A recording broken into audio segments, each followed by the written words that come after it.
আমার খালাতো বোনের সাথে আমার বিয়ে ঠিক করে, হঠাৎ তাদের মধ্যে টাকা নিয়ে ঝগড়া হয় এবং বিয়ে বন্ধ হয়।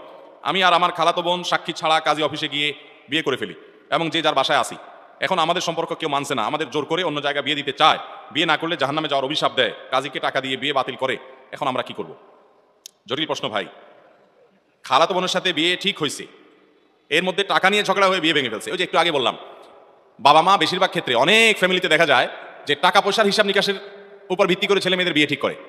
তো এরকম যদি হয়, দিনদারিকে তারা প্রাধান্য না দেয়, তাহলে সেক্ষেত্রে আপনি দিনদারিকে প্রাধান্য দিয়ে বিয়ে করতে পারবেন। এখন কথা হলো, আপনি আপনার খালাতো বোনকে বিয়ে করছেন কিসের কারণে? যদি বলেন যে দিনদারিতার কারণে, তার মধ্যে দিনদারিতা আছে, তাহলে সেক্ষেত্রে সেও মা বাবার অবাধ্য হয়ে এরকম কাজী অফিসে গিয়ে এরকম যথাসম্ভব অভিভাবকদেরকে সম্মত করে নিজের দাবি আদায় করার চেষ্টা করবেন। হ্যাঁ, এক্সেপশন হতে পারে যে অভিভাবকরা আমাকে যে পথে যেতে বলছেন সেখানে গেলে আমি আল্লাহর বিধান লঙ্ঘন করতে হবে, হারামে লিপ্ত হতে হবে, আমার ইমান নষ্ট হয়ে যাবে, তখন আপনি বিকল্প পথে যেতে পারেন। এই জন্য ইন্ডিভিজুয়াল এই সমস্ত কেসগুলো কোনো দক্ষ আলেমের সাথে দেখা করে বিস্তারিত বলে তারপরে পরামর্শ নেবেন। আমরা মৌলিক শুধুমাত্র নীতিমালা বললাম।